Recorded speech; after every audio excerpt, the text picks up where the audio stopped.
തിരുവനന്തപുരം ചെന്തിട്ട ക്ഷേത്രത്തിലെ തീപിടുത്തത്തിന് കാരണം short circuit അല്ലെന്ന ഫയർഫോഴ്സിന്റെ electric വിഭാഗത്തിന്റെ കണ്ടെത്തൽ. ക്ഷേത്രത്തിലെ നെയ്വിളക്കിൽ നിന്ന് തീ പടർന്നതാണോ എന്നും സംശയമുണ്ട്. സംഭവത്തിൽ സമഗ്രമായ അന്വേഷണം നടത്തുമെന്നും ദേവസ്വം പ്രസിഡന്റ് PS പ്രശാന്ത് അറിയിച്ചു. ടിൻഡു ദാസ് ഉണ്ട്. ടിൻഡു പറയും. ഇന്നലെ ഉച്ചയോടുകൂടിയാണ് ചെന്തിട്ട ദേവീ ക്ഷേത്രത്തിൽ തീപിടുത്തം ഉണ്ടായത്. പ്രാഥമിക ദൃഷ്ടിയ ഇത് ഇലക്ട്രിക് ഷോർട്ട് സർക്യൂട്ടാണ് കാരണമെന്നായിരുന്നു ഫയർഫോഴ്സിന്റെ ഭാഗത്തു നിന്നും പ്രതികരണം ഉണ്ടായത്. എന്നാൽ അത്തരത്തിൽ ഒരു ഷോർട്ട് സർക്യൂട്ട് അല്ല കാരണമെന്നാണ് ഇപ്പോൾ ദേവസ്വം ബോർഡ് പ്രസിഡന്റ് പ്രതികരിച്ചിട്ടുള്ളത്.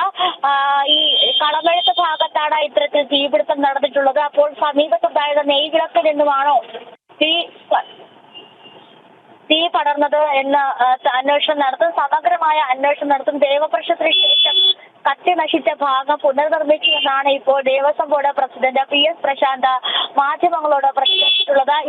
തിരുവനന്തപുരം ചെന്തിട്ട ക്ഷേത്രത്തിലെ തീപിടുത്തത്തിന് കാരണം ഷോർട്ട് സർക്യൂട്ട് അല്ലെന്ന് ഫയർഫോഴ്സിന്റെ ഇലക്ട്രിക് വിഭാഗത്തിന്റെ കണ്ടെത്തൽ. ക്ഷേത്രത്തിലെ നെയ്വിളക്കിൽ നിന്ന് തീ പടർന്നതാണോ എന്നും സംശയമുണ്ട്. സംഭവത്തിൽ സമഗ്രമായ അന്വേഷണം നടത്തുമെന്ന് ദേവസ്വം പ്രസിഡന്റ് അറിയിച്ചു. ടിൻഡുദാസാണ് വിവരങ്ങൾ നൽകിയത്. ഈ ബുള്ളറ്റിനോടെ പൂർണ്ണമാകുന്നു. ചെറിയൊരു ഇടവേളയ്ക്ക് ശേഷം ഹാപ്പനിംഗ് നൗ തുടരും. നമസ്തേ.